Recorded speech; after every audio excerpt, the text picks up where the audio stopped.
Good afternoon. Oh, that's not what I wanted. We are here. We are here. Now, if you've never seen me before, my name is Peter.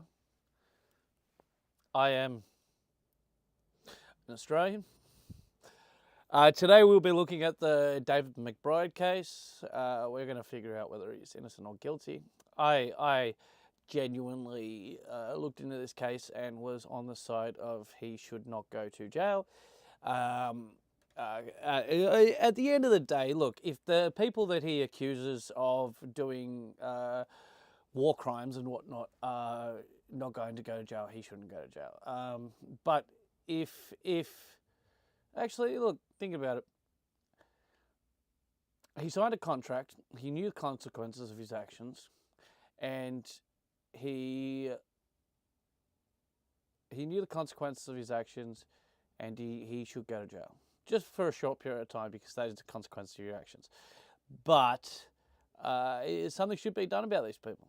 The fact that Australia is aiming to lock up a lawyer and a whistleblower after Julian Assange and not do anything about war crimes, and then it's just unbelievable, absolutely unbelievable. So today we're going to watch David Mcbride's video. David McBride, please don't copyright strike me. If you want to, that's absolutely fine. But I am doing this hopefully for your benefit. Friendly Geordies, please don't copyright strike me. Boy, please don't copyright strike me. I'm going to be watching the 3 of your videos and reading some articles. And after those, we will definitely make up our mind. So that is an 8-minute, 23-minute video. That is a whopping 22:51-second video, and David McBride has a 5-minute and 37-second video. Now, I'm going to be pausing and commenting on this while we watch. We watch together. All right, let's get started.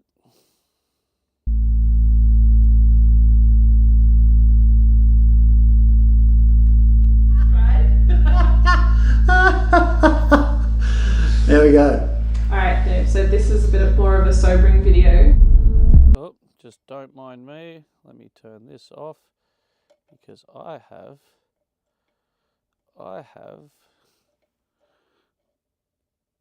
need the audio capture to be turned off because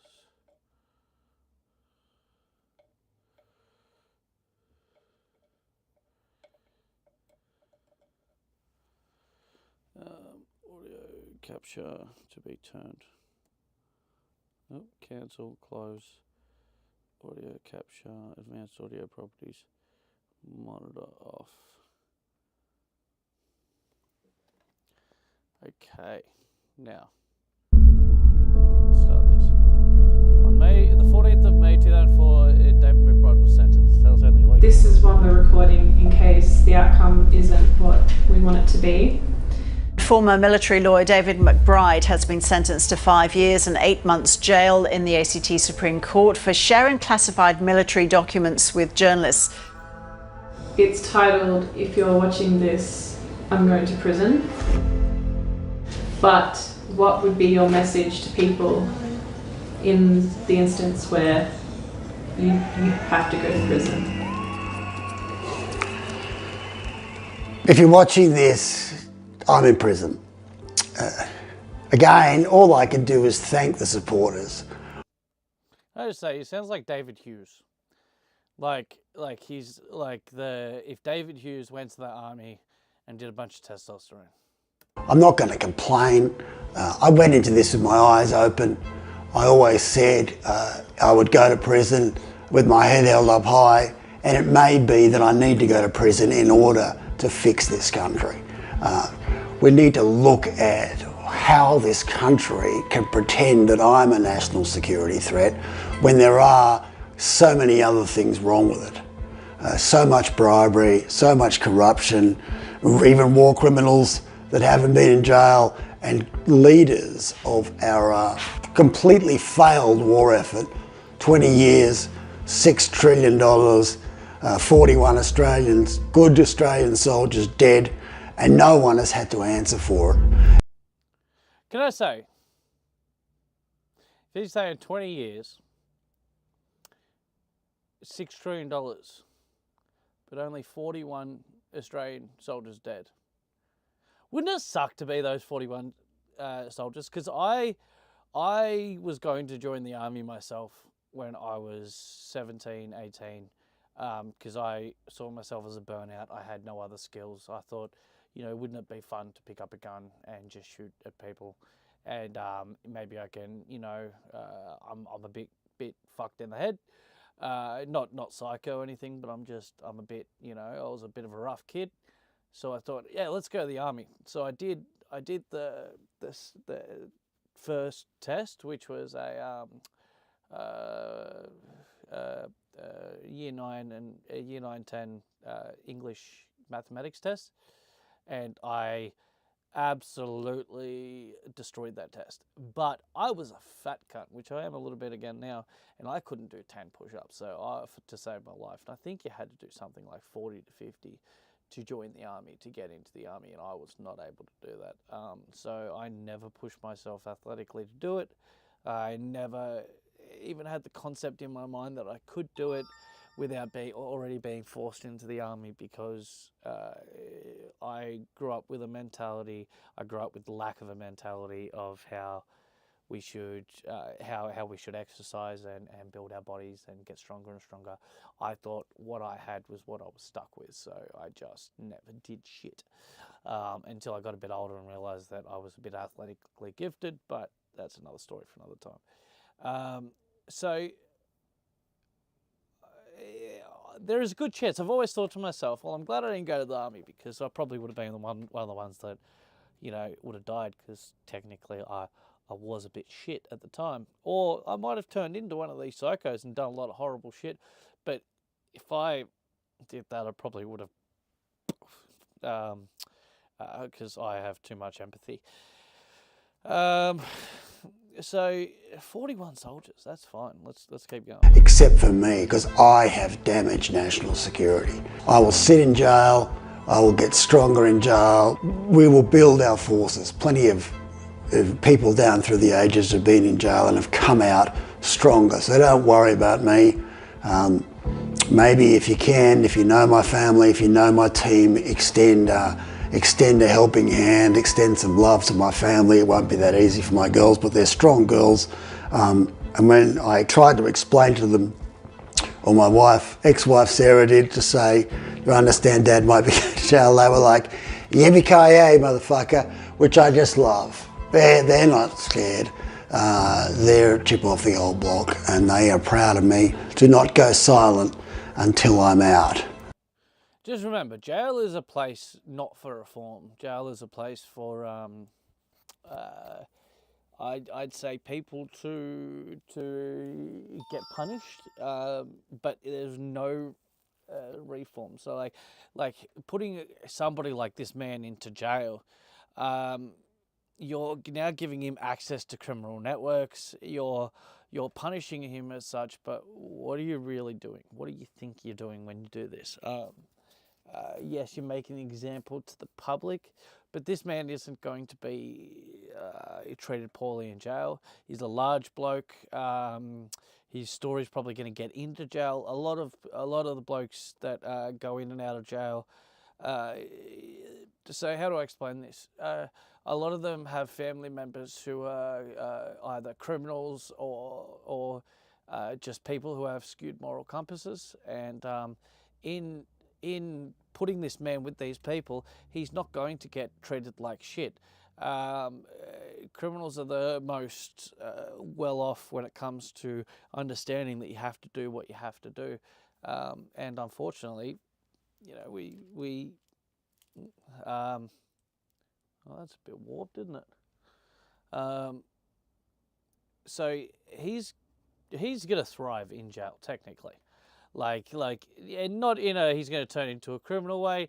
He's just going to thrive in jail. He's going to be fine. He'll have money put into his bank. He'll be able to. It'll just be very expensive for him for a few years, but he should be fine. I believe will win on appeal. I believe the High Court will eventually have to say that we can't put people in jail for doing their jobs. I was a military lawyer. What do you think my job would be if not to pick up on potential illegal activity within the organisation that I was meant to police? I did my job, put me in jail. My head will be held up high. I may have been a bit emotional when I was sentenced, but I can assure you, once the dust has settled and the exhaustion is gone, I will look back on this and be so grateful to everybody who supported and anyone who supported. So I don't genuinely agree with that in the aspect of when he went into the ADF or whatever section he went into, he would have signed a contract, and that contract states that he has to keep shit. And this is only on the base level. This is not, you know, this is without context. If you leak state secrets, if you do the wrong thing, you should go to jail. Even if it is in the order of truth, because, well, that's a part of being a martyr, firstly. But you should also leak the state secrets if it's necessary. So he should go to jail. But the state secrets should be held, the people should be held accountable for those, and they should also be prosecuted to the full extent of the law, except in this case, what it feels like has happened is nothing's happened. He's gone to jail, and we're just fucking doing this. Me, don't think this is a failure, this is a victory. We're going to win this, and when we do finally win it, it will be so, so fucking sweet. And where down we go, go, go, go. First Australian to go to jail over the alleged war crimes in Afghanistan is the whistleblower that brought the allegations to the public's attention. Well, there was quite a vocal reaction inside the courtroom from supporters sitting in the public gallery. The judge at one point suggested he might clear the gallery if they didn't quieten down. McBride pleaded guilty to 3 charges, including theft and sharing more than 200 documents classified as secret with members of the press. Mr McBride, of course, was taken away to jail, but... He's on the duty Australian military. It's half-half. It's hard because I don't know what actually this lacks context. We're getting a very short-sighted point of view of this, so we need to actually have a look. Military officer effectively has one meaning, and that is to obey orders. Well, we fundamentally disagree with that. Good on you, mate. I know you've got this. See, look, again, we fundamentally, look, it is right. You have to obey orders. This is how a government works. This is how we live our lives in safety and peace. There has to be some sort of level of do what you're told and shut the fuck up. But when there's abhorrent breaking of the law, you have a right, especially being a lawyer, you have a obligation to... The truth's got to be on your side. Troy Stoltz Club, New South Wales whistleblower. This is wild. And the fact that he's there is great, especially through Friendly Geordies and the other fellas, the other Australian guys. Troy Stoltz, so if you want to launder money in New South Wales, it's very easy. You go into a pokie room and you shove money in the thing, you pull money out, you shove money in the pokey, you pull it out, you walk up to the counter and you say, I just won this, and they will write you a receipt for it. They make money off this because you play while you do it, and it encourages you to walk in the doors. Troy Stoltz knew this was happening. He was supposed to be the regulator, and he came out just like David McBride and basically told on Clubs New South Wales his life was put in jeopardy, and his bank accounts were drained while he was fighting a cancer diagnosis and was paying for this cancer diagnosis. A lot of the Australian public rallied around him, and Troy Stoltz is on the other side of it, and he's free and clear now. But it is very nice to see that Troy Stoltz actually showed up for David McBride on this day. One-term Albo. Drake was a disgrace. We got your back, mate, and thank you for your service. Good luck, mate. Term Albo. So Albo has done nothing. Albo seems like, when I saw him as a person, I went, oh my Lord, another meek man. And it has turned out to be true. Anthony Albanese has done nothing for this country except try and toe an agenda. And it's odd. It is very odd, because I don't think it's a coincidence that, although I voted for him, I don't think it's a coincidence that Anthony Albanese is doing the exact same things America did. The last thing they pulled out was they were going to pay off everybody's student loans. And again, I'm pretty sure the government isn't in debt to the government, it's in debt to private companies. So when you pay off student loans, what you're effectively doing is you're taking taxpayer money and you're handing it straight to these companies without actually looking into these companies, whether they need to be reformed and why this debt actually got accumulated in the first place. Are these courses actually worth having, or was the price of these courses actually worth having? So at the end of the day, Anthony Albanese paying off a bunch of student debt, I'm pretty sure, goes into the pockets of private people and nothing changes. So give it another 10, 15 years, all this debt is going to accumulate again. Every time you subsidize something, you're pulling money out of the taxpayers' pockets and you're putting it in private companies' hands, because you've privatized all the government's resources. All public transport is privatized. All natural resources are privatized. We turn everything into privatization, and then when it stops going right, we subsidize that. It's absolutely ridiculous. Continue. The thought that there is no legal duty, public interest duty, when you're a member of the armed forces, I think should cause all of us to take stock about what are the protections here for the public interest when it comes to Australia's military and any future overseas deployment. Today, I serve my country.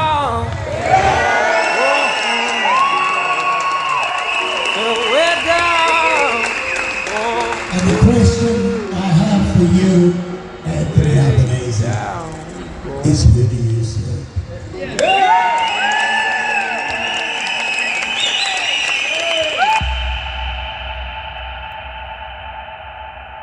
Okay. To be continued. My story. Now, 21 minutes. I'm going to put this on pause and I'm going to come back, but we're going to watch this one. We're going to see where we get to go from there. Let me just pause.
right, let's do it again.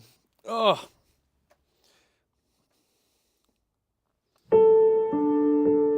My name's Major David Mcbride. I used to be an army officer who was specialised in the law, a legal officer, the Australian Army. Before that I was a barrister in the Supreme Court of New South Wales.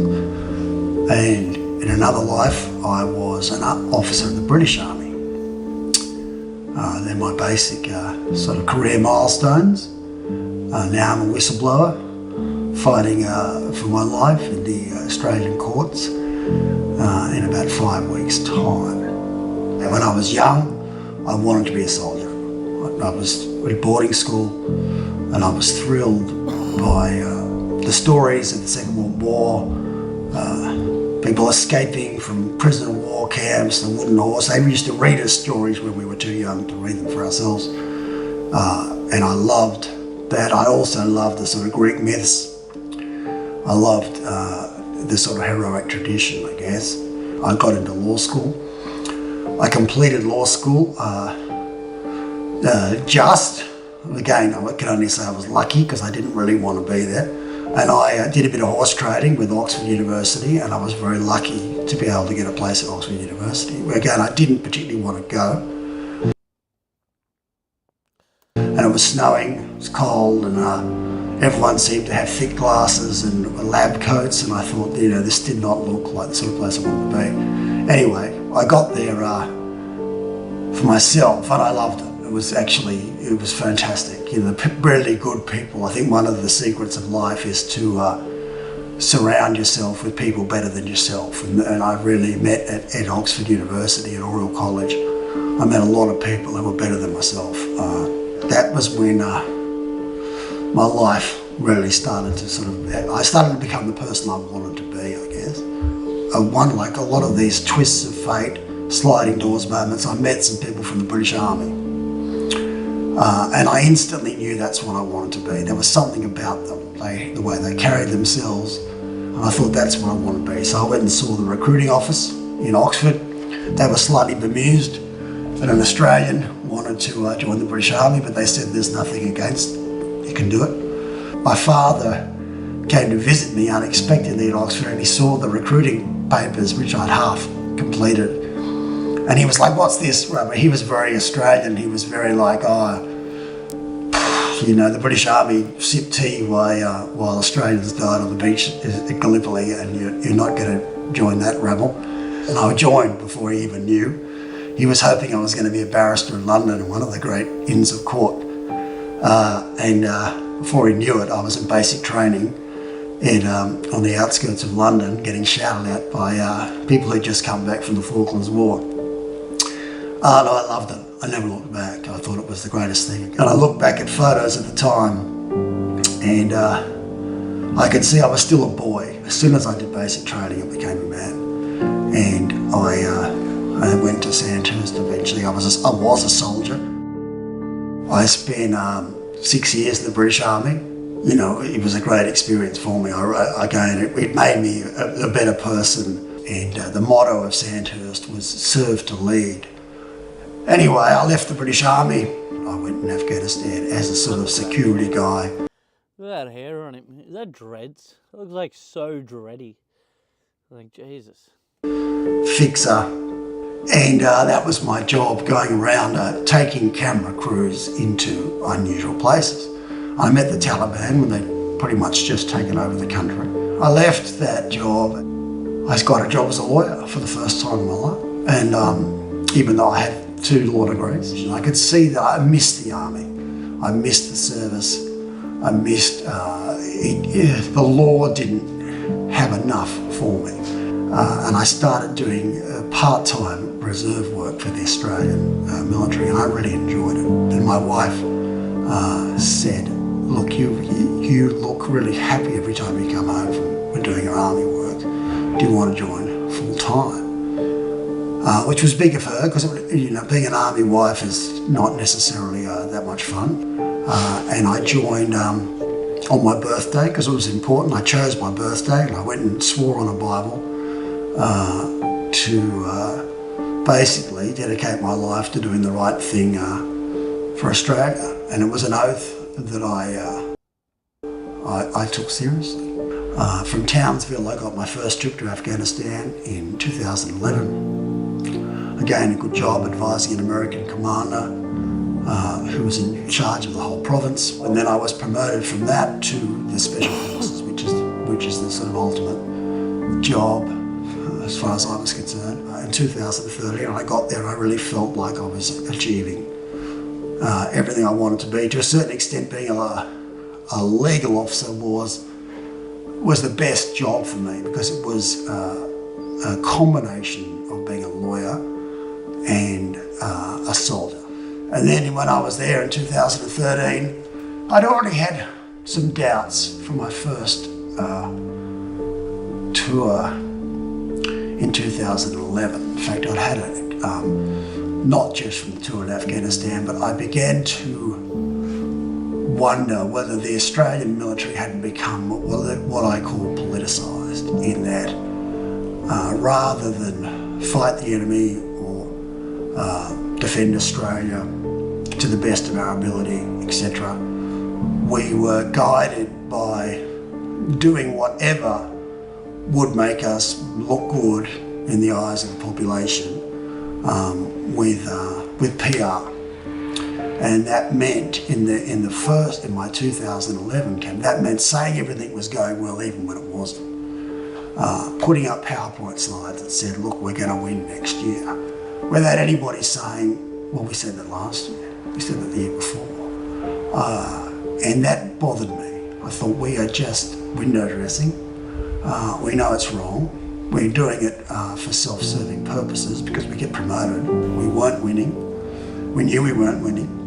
Our allies were a shambles and a bunch of, drug dealers, pedophiles, liars. We weren't saying that. We kept demonising the enemy like they were the bad guys, and we were the saviours. And we knew a lot of that wasn't true. And it came no surprise to me that in 2021, the whole regime that we'd installed collapsed in a day. Now, most insiders could see that was going to happen.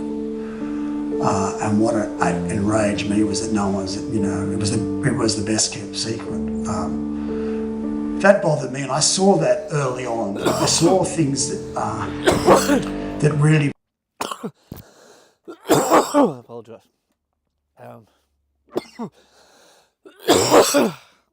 made me become a whistleblower in 2013 on my Special Forces tour. And it started small, but when you work in the industry, you can sometimes see that small things lead to very big things. And I could see we were suddenly investigating people who are just defending themselves. And it was clear, and it wasn't, there were no questions. And we were trying to put them in jail. And I thought about it. I thought, why are we doing this? It was suddenly changed in 2012 to 2013. We are suddenly running around trying to find scapegoats. And there'd been a lot of rumours about murders in 2012. Particular people, it was well known. Kill counts have become a big thing. And it seemed very strange to me that after a year of very questionable operations, kill counts and complaints being made. Right, let's ask some ChatGPT some questions, right? Because I love ChatGPT. So David Mcbride is talking about a pH phenomenon of kill counts in 2012 to 2013. The term became popular. What is he referring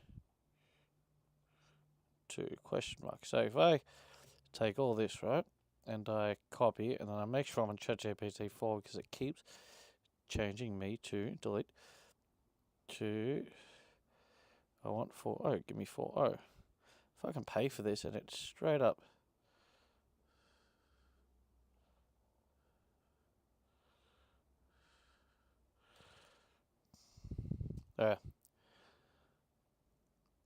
Doing research with Bing. This is supposed to be the fast one and it's taking ages, but it does need to research. David Mcbride, an Australian whistleblower, revealed information about the kill counts phenomenon involving Australian soldiers in Afghanistan around 2012 to 2013.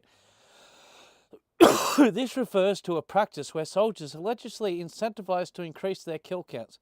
McBride's disclosures were a part of broader allegations of war crimes, including the killing of unarmed civilians and prisoners.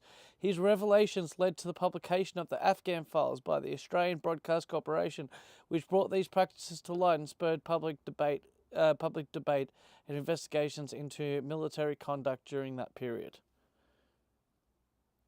Complaints that were rejected, because they were complaints against famous soldiers which were rejected. And now in 2013, we're suddenly trying to throw people in jail who haven't done anything. So I started looking into, I actually knew in September 2013, when I was in Afghanistan, I didn't know I was going to be a whistleblower, but I knew I was going to end up fighting my own organisation. I didn't make it obvious at the beginning, but I knew that somehow, it was going to be a contest between me and the leadership. And I was going to try to bring them down, unless I died first. Because I could see we had become incredibly cynical, where we would make heroes when they weren't heroes. We would make villains when they weren't villains.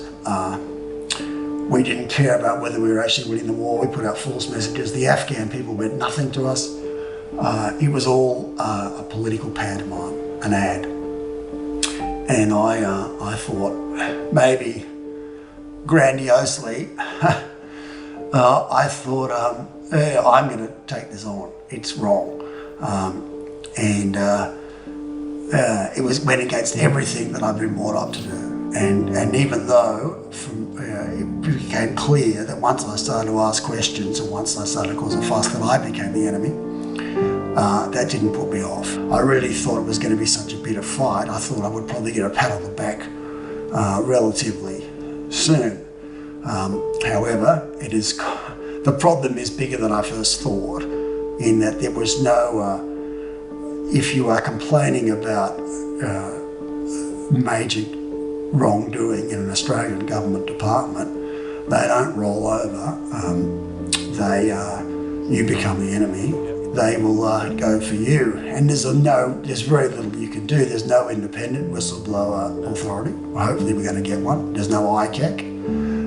So if you take on at federal level, if you take on the federal government, you've got one hope, and that's the media will help you, but that's not guaranteed. You'd think, and I was the same, you'd think if you had a really good story, you would definitely get the media on side. And this is one of the frustrations that I've got. You will easily get a story up about bad soldiers, people at the bottom,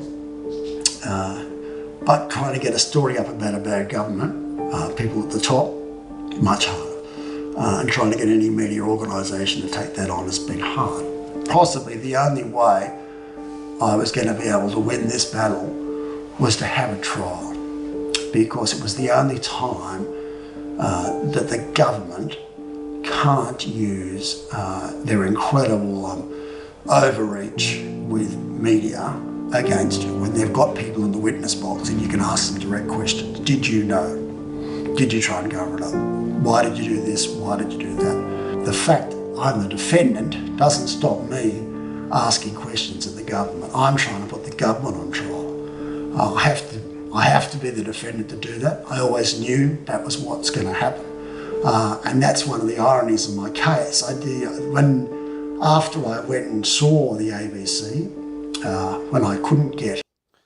So what he's basically saying is, it's not just the people at the bottom who were participating in these war crimes. It was the culture that was created, and in creating that culture, they lied to the public over and over again about how the fight was going. they were turning a blind eye to people committing war crimes. The leadership was pushing for war crimes to be committed, and because if they did it the wrong way, they would have.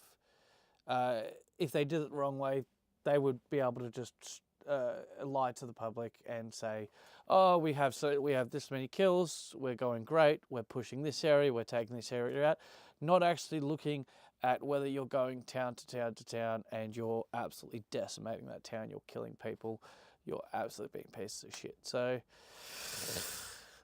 and I'm assuming the people on the lower levels get away with it because the people on the higher levels were allowing them to get away with it, like not getting prosecuted because the people on the higher levels were making everybody turn a blind eye.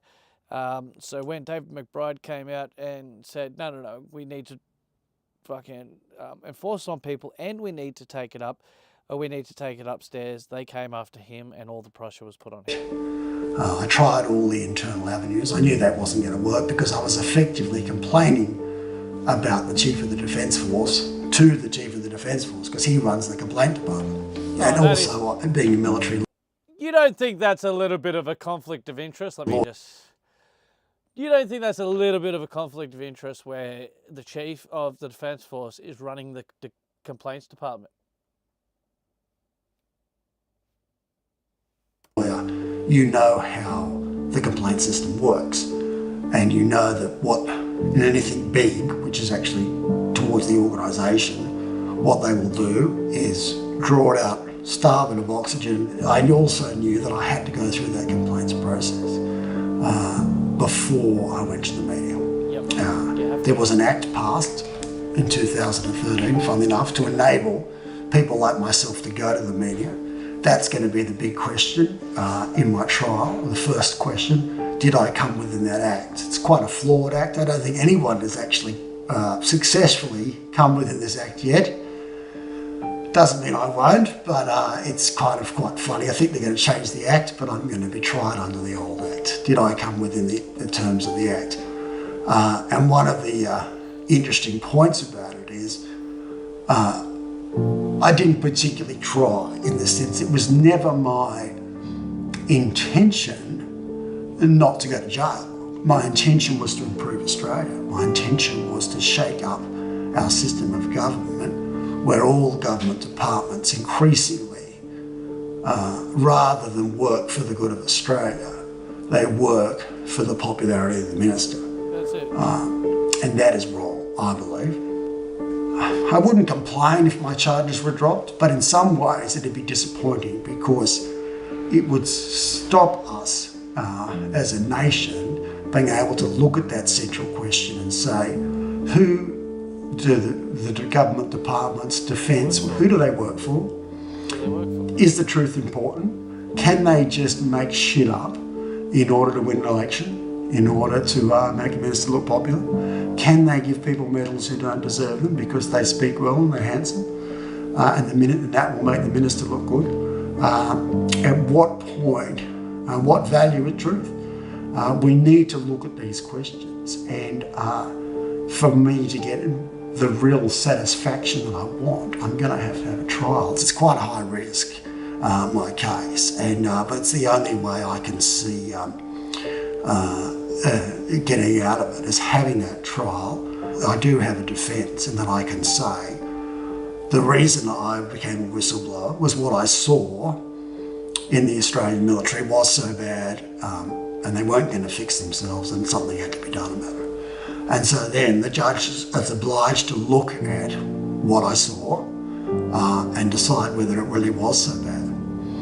And if I'm acquitted, it will only be because the judge has said, yeah, it was pretty bad, and they weren't going to fix themselves. The judge won't do that. And he did the right thing. And that will, it won't just mean I get acquitted, but it will mean it will be something written down in public to say the Defence Force is broken. It needs to be fixed. It's been bent out of shape by politics, by people who are just saying, and there's a real reason for anymore because unfortunately the politicians get to promote the generals. So what's the general going to do? Is he going to disappoint the politician, or is he going to do what the politician wants? Because they've got, obviously in an ideal world, in the world I grew up in, you didn't just say yes, minister. Sometimes you said no, minister. And if you got sacked, you got sacked because your honour and your duty to the nation was more important than your job. After my trial, if I win, I want to go back to the Defence Force in some sort of consultancy role and help them fix it.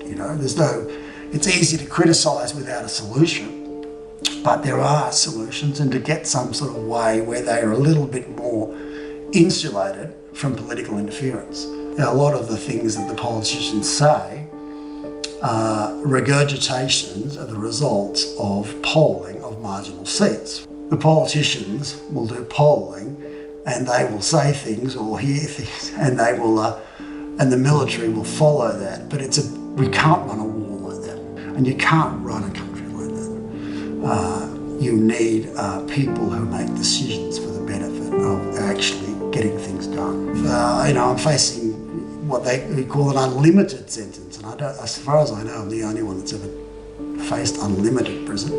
I think it means that if execution was illegal in Australia, that would be a possibility.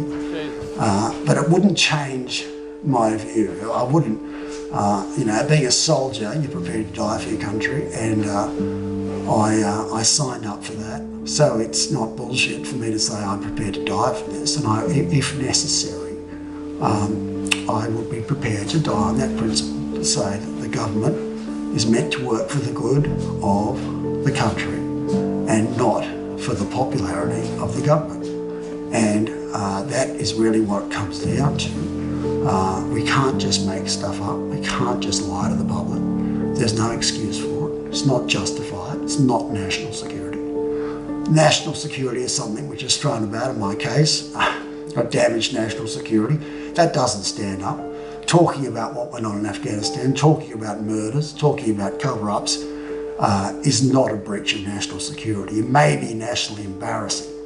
Like a lot of these national security laws, they're abused. They're abused instead of fighting terrorists, which is what they were passed for, they're used against dissenters of the government, like myself, like Bernard Collaery, like Witness K.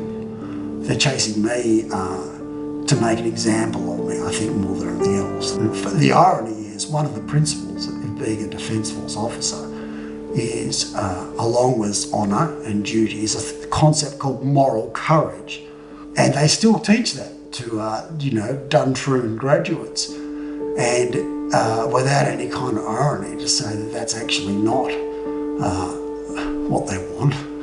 They want obedience, blind obedience, and they don't want people to stand up. If they did, why are they trying to put me in jail? I'm very proud of what I've done. I've got 2 teenage children. They have lived through this. Pretty much all they can remember is me in my fight for the government. 10 years, it started 10 years ago. If I have to go to jail to try to make the country a better place, to try to do everything I've been trained to do as a lawyer, as a soldier, as a person, I will do that. And again, it's the best thing I've ever done. In many ways, it's the culmination of my life. It's hard not to see that this is my life's purpose. And too many coincidences. But even I just reached a point where I could not go past. The standard you walk past is the standard you accept, they say. I had to stand up. It's not, as most whistleblowers say, it's not a choice. It's not something, maybe I will, maybe I won't. If you start thinking like that, you're not going to do it. A lot of people used to say to me, don't start a fight you can't win. But that, for me, that's kind of that's cowardice. Yeah. That's an excuse to say, well, I can't win this, so I'm not going to do the right thing. It's not about whether you can win it or not. You have to fight the fights that have to be fought. Don't start a fight that you can't win. That's why so many people died in the Bondi stabbings, because everyone is a fucking coward. Whether you're going to win, that doesn't affect whether something is right. One of the things I always say, I'm so grateful for the support I've received. I've received a lot of support. I've come to really love Australia at a deeper level now because of the amount of people who support me. Really good people. Anything final that you want to? No, I don't think so. I think we've covered it. Just, and again, I can't thank you, my team, everybody out there enough for supporting me, and I think we can win this. Okay. For months I've been investigating the supply chain for methamphetamine, mostly ice or crystal. I don't need automatic videos to start. Okay. Oh God, what are we doing?